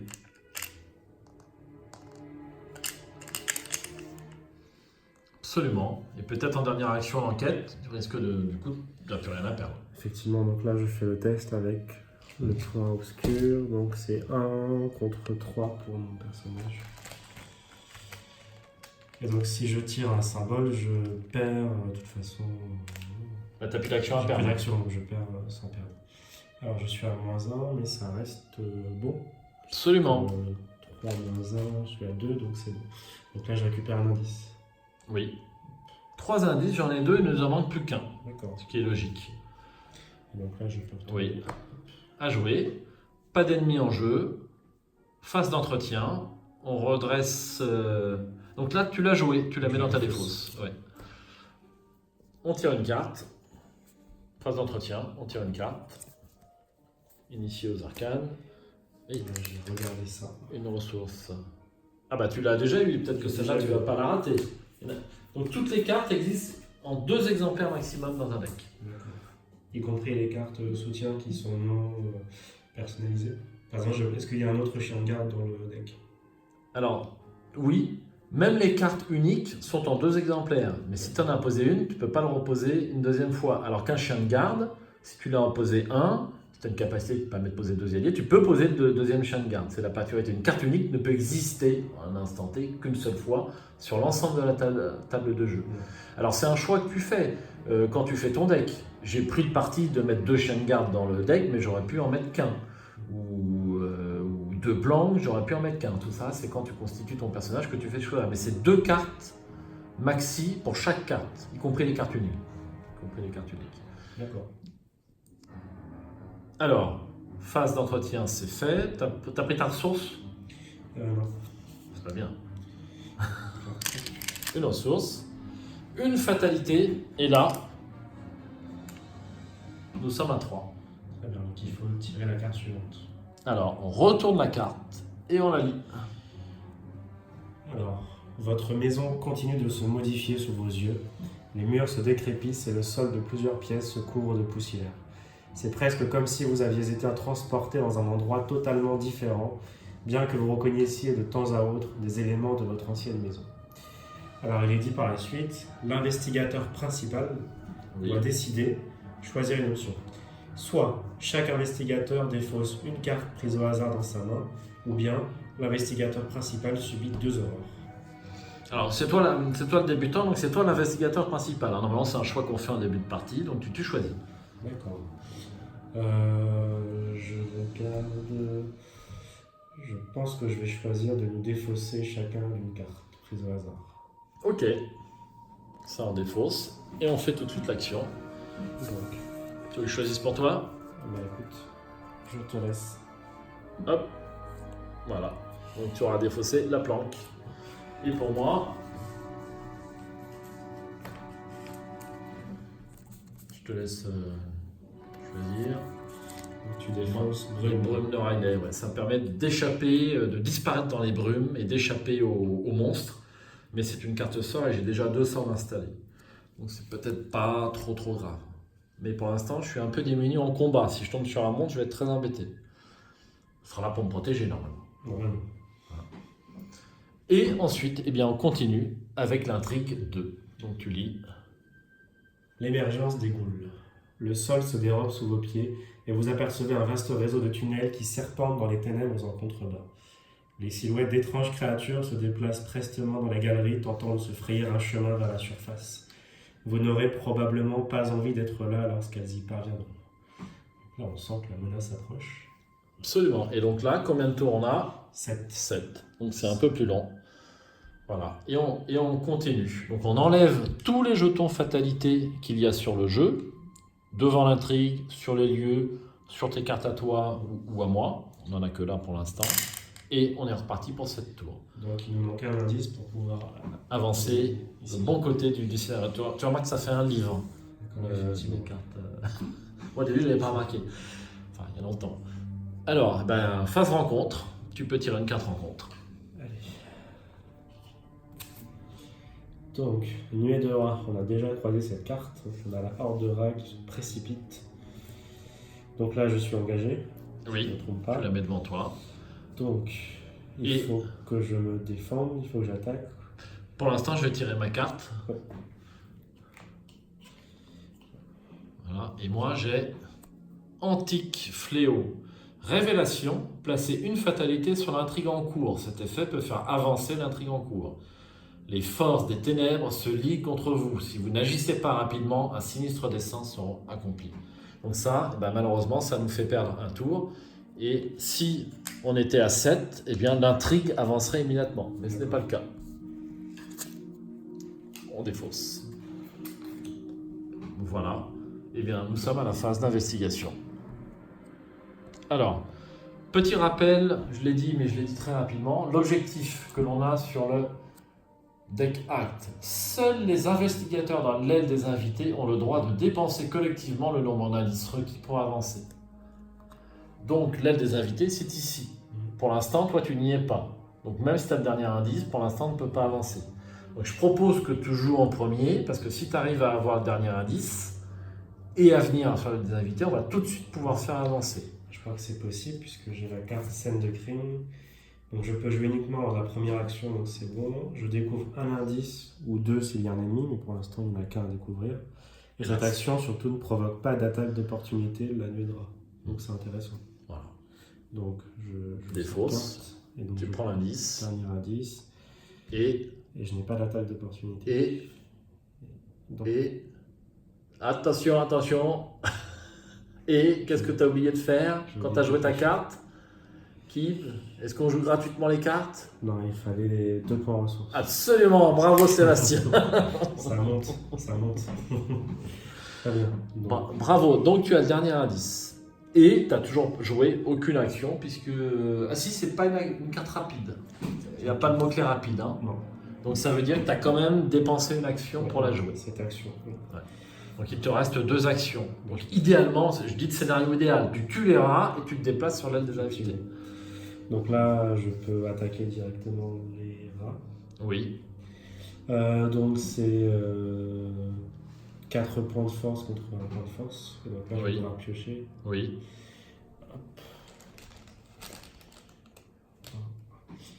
Donc j'ai -1, mais ça fait 4 -1, donc 3, donc c'est réussi. Absolument. Donc On ça, défausse. on défausse. Bravo. Et puis la dernière action, je peux me déplacer dans l'aile des invités. Voilà. À jouer. Donc, c'est pas. Parfois, c'est une action de dépenser les indices. Là, c'est pas une action. Il n'y a pas la petite flèche. Donc, on peut le faire quand on veut sans que ça nous coûte d'action. Donc, on va pouvoir faire avancer le deck act. Donc, on dépense nos 6 indices. On les remet dans les boîtes. Et tu vas pouvoir lire ce qui nous arrive. La disposition des pièces de votre maison est complètement différente de ce qu'elle devrait être. L'aile réservée aux invités semble s'être repliée sur elle-même et vous êtes coincé, sans aucun moyen d'accéder au vestibule situé à l'avant de la maison. Vous remarquez que le mur entre la chambre d'amis et la salle de bain est pourri et constellé de ce qui semble être du sang séché. Vous n'avez visiblement pas d'autre choix que de défoncer ce mur très abîmé. Alors, il est dit, mettez en jeu le lieu trou dans le mur. Donc là, on va faire apparaître un nouveau lieu, comme pour la carte tout à l'heure. Absolument. Et on doit voir s'il est connecté, c'est ça?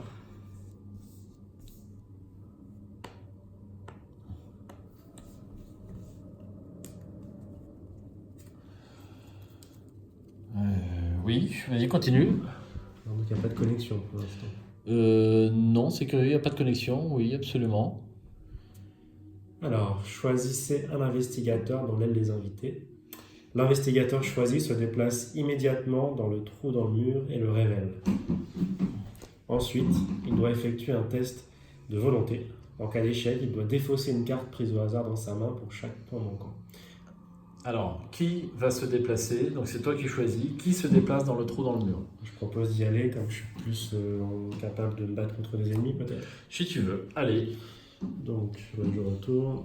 Je mets ici, donc. Et tu prends connaissance de la carte. Donc. Mais tu es sûr que c'est celle-ci? Non, c'est pas celle-là. Oui. Absolument. C'est pour ça que je comprenais pas bien. C'est celle-là. Voilà. Et là, effectivement, c'est connexe. Donc, trou dans le mur. Je regarde, je tourne. Donc, forcé. Après avoir révélé ce lieu, mettez en jeu le grenier, la cave et le salon. Alors, la cave, on l'a déjà mis en jeu. Oui. Donc, il manque le grenier et le salon. Alors voilà le salon. On va le mettre là. Et il y a deux cartes prises au hasard. Tiens, on prend une carte grenier. Hop. Et donc, on la retourne pas. On la met en jeu. Ça c'est bon. Donc là on met ça ici.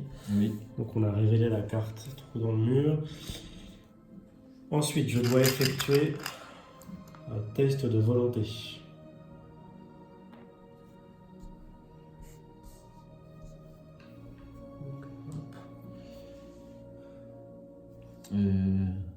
Oui. Donc nous sommes dans le vestibule. Forcé, après avoir révélé ce lieu, mettez en jeu le grenier, la cave et le salon. C'est bon, on l'a fait. Tu fais donc ton test de volonté. Donc j'ai 4 en volonté et là la carte affiche 1. Oui, mais sur la carte que tu viens de lire, c'est un test à 4. Ouais, De difficulté, 4, rien à voir avec la valeur occulte qui est ici. D'accord. Donc c'est pour ça que moi, par contre, j'avais 5 en volonté.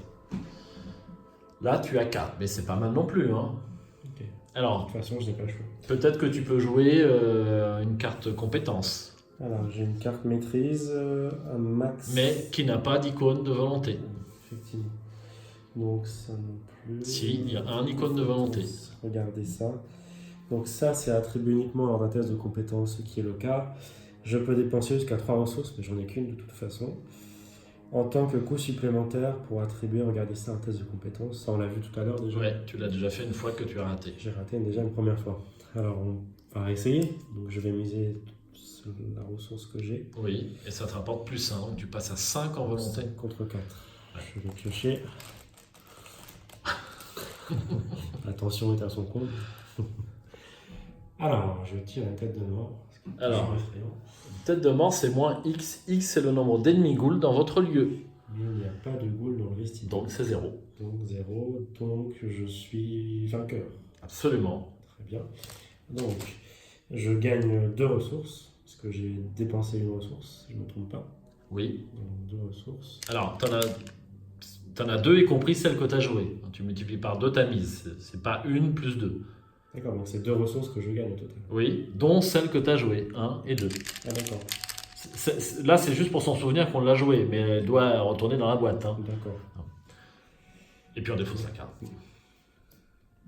Très bien, donc on a terminé la carte. D'accord. Eh bien, tu vas pouvoir lire la suivante.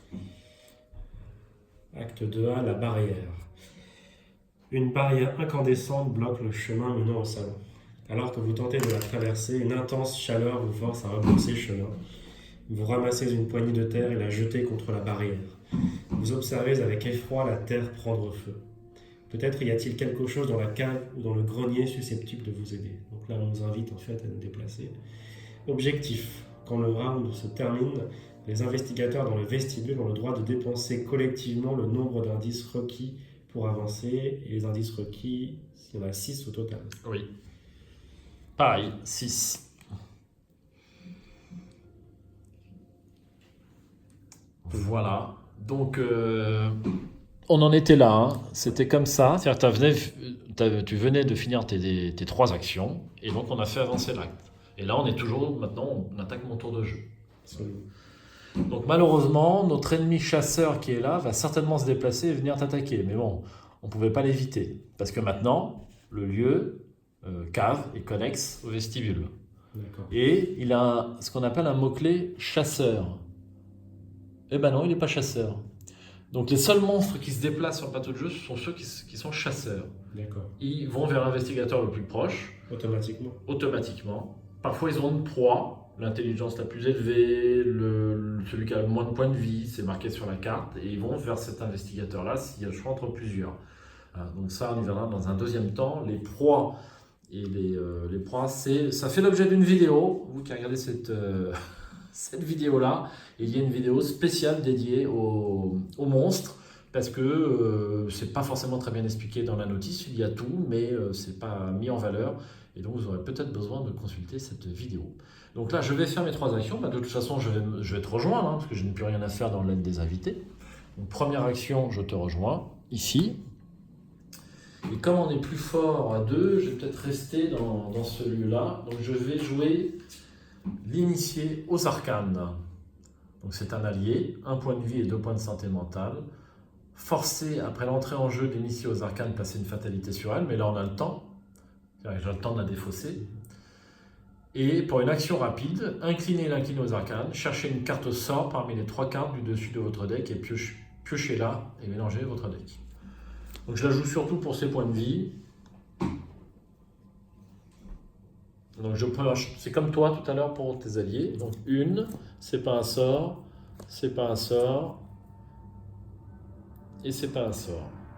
Donc elle est inclinée. C'est une action rapide, ça ne me coûte pas d'action. Je remélange tout ça. Il me reste 2 actions. Alors est-ce que je vais au grenier ?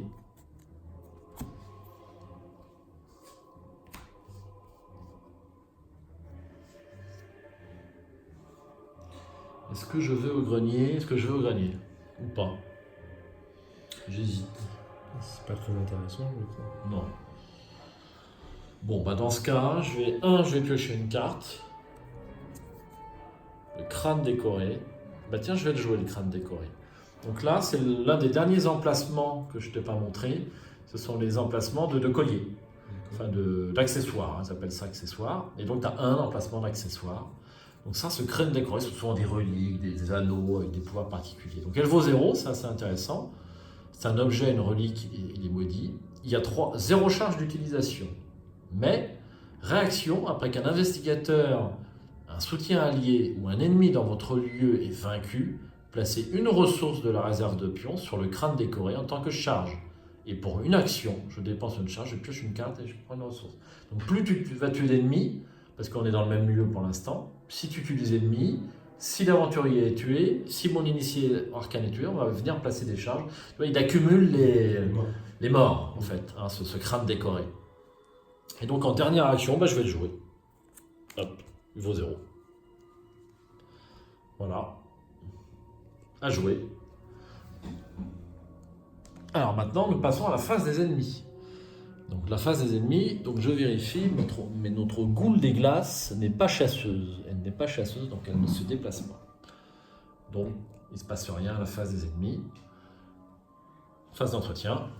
Je redresse mon initié aux arcanes. On pioche une carte. Courage inattendu. Moi j'ai miroir sacré, carte soutien, on tire une ressource. Oui. Alors, eh bien justement, la carte miroir sacré, donc elle vient de sortir avec le dernier paquet mythe.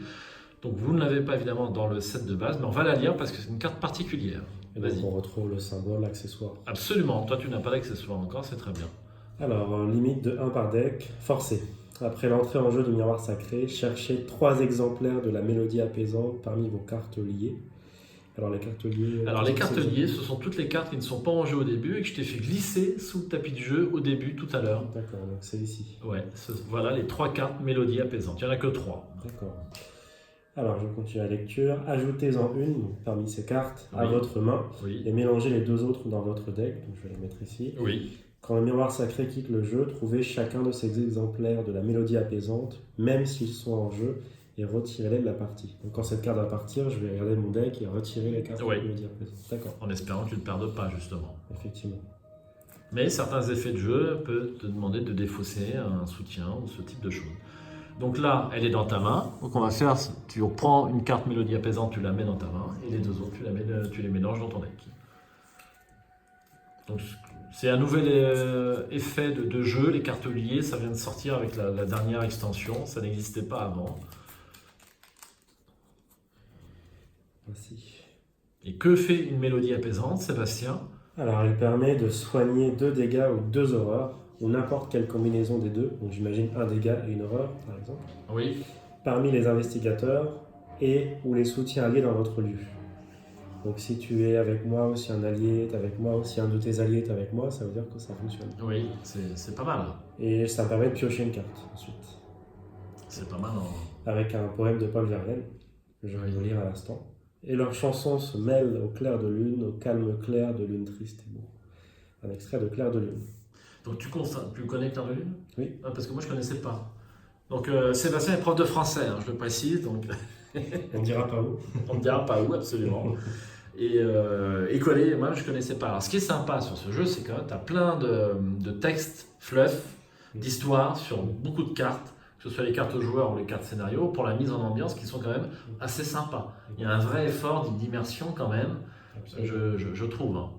Ils n'étaient pas obligés de mettre une citation de Verlaine sur une carte, et on rappelle que c'est un jeu américain, et ils ont mis du Verlaine sur une carte d'un jeu américain, c'était pas gagné quand même. Hein. Voilà, donc est-ce que tu avais pris ta ressource? Je crois que oui. Oui, je l'avais pris. Et moi aussi. Donc nous allons passer à la phase de mythe. Alors, j'ai oublié, sur l'initié des arcanes, je devais mettre un jeton rouge, une fatalité. Et donc là, on met une deuxième fatalité sur l'intrigue. Et on va tirer une carte. Rencontre. Alors, traîtrise, révélation. Ah, on va encore placer une fatalité sur l'intrigue en cours. Et cet effet, évidemment, peut faire avancer l'intrigue. À nouveau, les forces des ténèbres se liguent contre nous. Et si on n'agit pas rapidement, un sinistre dessein sera accompli. Nous devons faire attention. Hop. Et pour moi, une deuxième carte. Merci. Reste pourrissant, ça tu connais. Test de volonté à 3. En cas d'échec, subissez une horreur pour chaque point manquant. L'étalage répugnant de ce carnage vous donne des hauts le cœur. Heureusement qu'il ne s'agit pas de vous. Test de volonté à 3 et j'ai 5 en volonté. Est-ce que je joue? Non, je joue rien.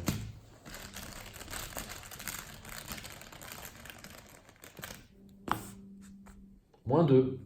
Et bien c'est réussi. On défausse. 5 moins 2 égale 3. Contre 3, c'est bon. Et voilà, phase d'investigation.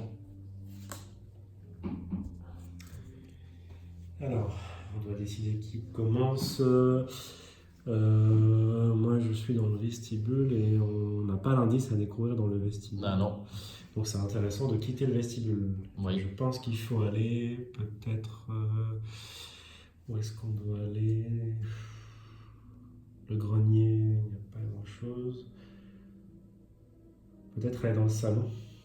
Alors, le salon, comme indiqué sur la carte, tiens, lis-nous la carte, et la carte scénario nous l'a dit aussi. L'entrée du salon est bloquée par une barrière insondable qui brille d'une lueur sombre. Ah, vous ne pouvez pas vous déplacer vers le salon. Et non. Là, pour l'instant, c'est une carte qui nous est interdite, donc il nous reste en fait à aller... Que le grenier et que la cave. Alors, peut-être vais-je aller dans la cave, comme je suis le mieux équipé pour combattre. Et dans la cave, il y a la boule des glaces. Alors, je regarde la carte, je ne la connais pas. Boule des glaces, 4 points de vie quand même. Oui. 3 points de combat. Mais on a le victoire. Alors, ce qui est un petit peu embêtant pour l'instant, c'est que tu n'as pas d'arme. Donc, tu fais un point de dégâts par point de dégâts. et c'est super long. Je vais peut-être piocher là-bas. Eh ben, je pense que ce serait une bonne idée et ce serait bien que tu tombes sur une arme. Ah non, c'est pas une arme. C'est une traîtrise, une faiblesse donc. Alors, je dois soit me défausser d'un soutien allié en jeu que je contrôle, soit défausser chaque soutien allié de ma main. Si aucun soutien n'est défaussé par cet effet, mélangez au prix du sang, donc c'est cette carte, dans votre deck. Donc là, je dois me défausser. Alors, allié, c'est que lui. Donc je dois me défausser de celui-ci. Lui, mais soit tu peux choisir, si j'ai bien suivi, hein. Donc ou tu défausses ça, ou tu défausses tous les alliés dans ta main. Je n'ai pas d'allié dans ma main. Ah bah si, t'en as un, c'est le chien de garde. Ah oui, effectivement. Qu'est-ce qui serait le plus intéressant? Je pense que je vais garder chien de garde et... Tant que t'as pas d'arme à feu, c'est vrai qu'il est moins utile. Parce que l'autre là-bas, il fait pas mal de dégâts, c'est quand même pas mal. Donc, je retire les charges. Ah oui, oui. Hop, ça, je mets ça ici. La carte traîtrise, tu la mets aussi dedans, dans la défausse. Et voilà. Voilà. Bah, il te reste 2 actions. Alors, qu'est-ce que je Bah, peux du coup, faire? tu peux continuer à piocher, puisque ça t'a pas beaucoup... t'as pioché l'une de tes 2 traîtrises. Effectivement. Alors, si je veux mettre un allié, comment est-ce que je fais? Alors tu peux, tu as 3 ressources, Ouais. mais si tu le fais au début de ton tour en première action, non seulement ça ne coûte pas d'action, mais il ne coûtera que 2. D'accord. C'est un choix tactique à faire. Peut-être qu'il faut attendre le tour suivant. Bon, il n'y a pas de risque comme la créature ne se déplace pas. Non, c'est pas- elle n'est pas chasseuse, elle ne se déplacera pas. Donc, je pioche une deuxième fois. Je tombe sur une arme. Ah, 45 automatique. Alors, il faut 4 points. oui. J'en ai que 3. Utilisation 4 munitions. Action, dépenser une munition. Et je gagne un point de combat pour l'attaque. Et cette attaque inflige par ailleurs un point de plus de dégâts. Donc c'est pas mal. C'est bien, mais je peux pas l'utiliser. Pour l'instant, tu peux pas t'équiper de ton 45 automatique. Donc il reste dans ma sacoche. Ouais. Et il te reste une action. Alors, je peux soigner 2 dégâts, 2 horreurs parmi les investigateurs. Il n'y a aucun intérêt puisque Tu n'as pas de dégâts. toi. j'ai 0 horreur. D'accord, donc c'est pas intéressant. Maîtrise, je ne peux pas utiliser. Chien de garde, impossible. Mélodie apaisante non plus. Et puis voilà. Qu'est-ce que je peux Une faire? ressource peut-être. Pour pouvoir poser le 45 automatique au tour suivant. Donc là, je peux prendre une ressource? Oui, c'est une action. Ah ben, je fais l'action suivante, je prends une ressource. Ok, à jouer pour Léo. Akashi.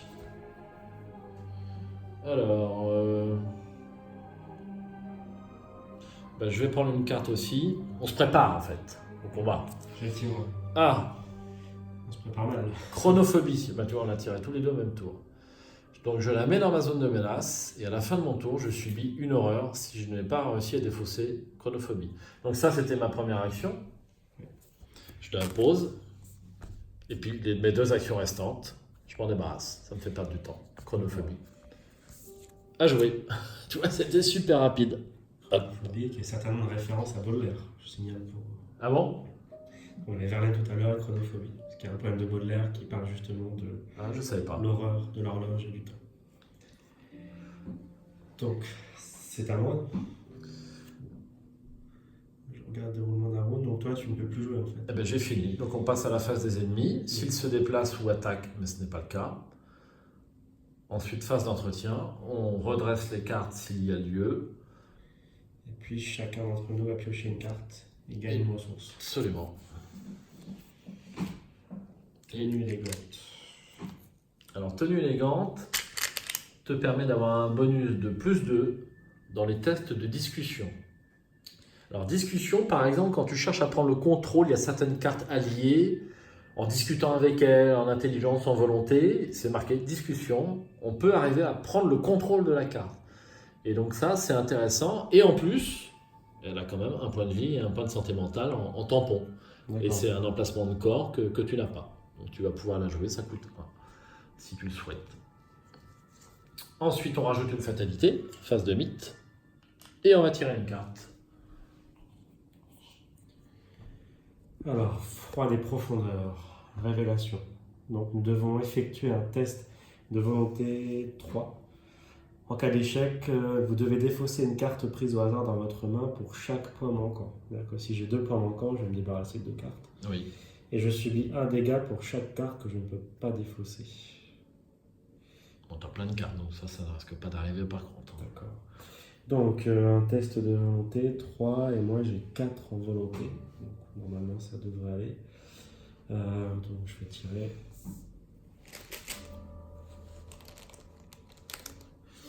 -2, aïe. -2, ça veut dire que je suis à 4 et je perds. Donc, je dois me défausser d'une carte Ah oui. prise au hasard dans votre main pour chaque point manquant. Moi, je n'ai qu'un seul point manquant, donc je dois me débarrasser d'une carte au hasard. Je te laisse choisir laquelle. Eh bien, tu perds ta mélodie apaisante. Dommage, c'est une bonne carte. Et tu peux défausser ta carte traîtrise et m'en donner une. Pas très heureux. Ça aurait pu être pire. Hein, tu aurais pu faire l'échec automatique. Je te rappelle qu'il y a un échec automatique, c'est raté, c'est 0. Tu défaussais 4 cartes. C'était pareil, on l'a pas tiré encore. Hein. Il va tomber. Il va tomber. Paralysé par la peur. Mettez paralysé par la peur en jeu dans votre zone de menace. La première fois que vous effectuez l'une des actions suivantes à chaque round, se déplacer, combattre ou échapper à, cela coûte une action supplémentaire. C'est méchant. Forcé, à la fin de votre tour, effectuez un test de volonté à 3 en cas de réussite, défaussé, paralysé par la peur. Encore très fluff, je suis paralysé par la peur. Si je veux combattre, c'est très dur et ça me coûte 2 actions. Donc je la mets là. Et je suis paralysé par la peur. Donc ça, c'est un petit peu embêtant pour moi, parce que je ne vais pas pouvoir me déplacer. Eh bien, 3 actions pour Léo. Il y a Kashi. Alors, je regarde. Alors, il va falloir que je m'équipe quand même de mon arme. Alors, tu as le choix entre l'arme et le chien de garde. Le chien de garde, l'avantage, c'est que ça ne va pas te coûter d'action, mais bon, il va te coûter que 2. Dans ce cas-là, c'est plus pertinent de commencer par le chien. Ouais. C'est le point de vie. Oui. Donc, je prends le chien, ça me coûte 3 points de ressources. Et non, c'est pas 3, parce que c'est le pouvoir de Léo. Action gratuite, de début de tour, on pose un allié avec une réduction de 1. Effectivement, ça fait que 2. Et oui. Et tu as toujours tes 3 actions. Donc il ne te manque qu'une ressource pour avoir ton 45 automatique.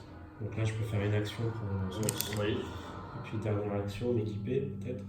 Ou est-ce que j'attends un petit peu? Peut-être c'est mieux d'attendre. Parce que j'en ai besoin maintenant.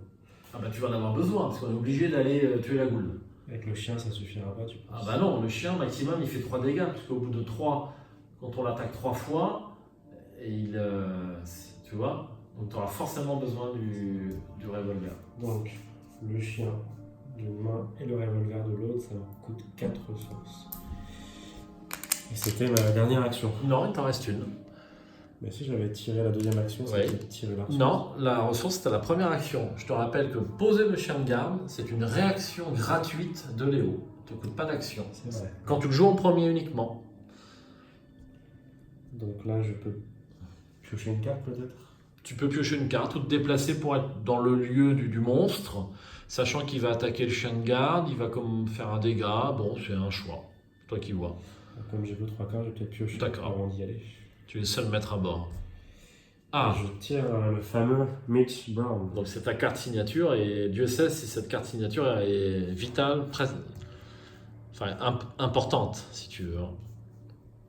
Très bien. Donc tu pourras le poser pour 2 ressources au coup suivant, mais en premier tour seulement.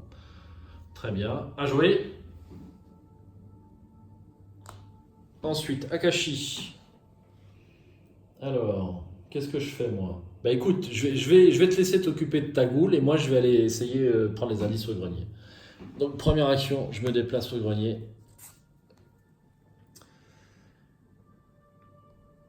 La carcasse sanglante d'une bête difforme est pendue à un croc de boucher attaché au plafond. Du sang coule lentement de la carne, goûtant dans un petit tonneau. À votre grande surprise, tout au fond de votre grenier, vous apercevez une échelle en bois qui traverse le toit et permet d'accéder à une zone située plus haut. Forcé, après avoir révélé le grenier, mettez en jeu loin au-dessus de votre maison. Donc loin au-dessus de votre maison, c'est ici. Et c'est connexe au grenier. Il y a 2 indices sur le grenier. Alors, il me reste 2 actions. C'est ça. On a 2 actions. Première action.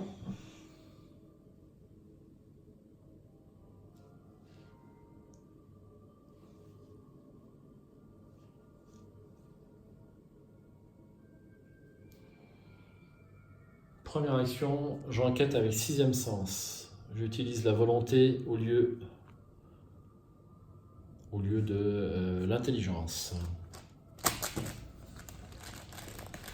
Donc 5 contre 3. J'ai 5 en volonté contre 3 de valeur occulte. Plus 1, on n'avait jamais tiré. Un premier indice. Et 3e et dernière action, je recommence. J'ai une carte intéressante qui s'appelle Attiré par la flamme. Piochez la carte du dessus du deck rencontre, ensuite découvrez 2 indices dans votre lieu. Mais je la garde pour un lieu plus dur en valeur occulte. Allez, 2e, 3e et dernière action. 0. Et ben j'ai mes 2 indices et à jouer. Donc il nous reste 4 indices. Oui. Phase les monstres, ça bouge pas. On tire une carte. Et une ressource. Alors, peut-être que justement, j'ai une notion que j'ai oublié de parler durant toute la partie, c'est affecter les tests de compétences pour les camarades. Quand tu es dans le même lieu, tu peux aider un test de compétences que fait un investigateur dans le même lieu que toi, à hauteur d'une seule carte, et une. Quand c'est toi, pour ton test de compétences, tu peux jouer autant de cartes que tu veux, pour augmenter plein d'icônes. Mais tu peux donner une carte. Donc là, j'y ai pensé parce que meneur d'homme, eh bien, quand tu l'attribues à un test de compétences que moi je fais, eh bien, cette carte va gagner un icône joker et un icône volonté en plus de son icône joker. Donc c'est quand même assez intéressant. Elle peut rapporter jusqu'à plus 3 en volonté pour un test que moi je vais faire. Effectivement. Tu es un meneur d'homme. Donc tu m'aides. Très fluff encore. Hein. Non mais tu vois, dans la mécanique de la carte correspond toujours un peu à son titre ou à son illustration. T'es d'accord, hein, Effectivement, tout à fait ça. Et toutes les cartes sont comme ça c'est très agréable.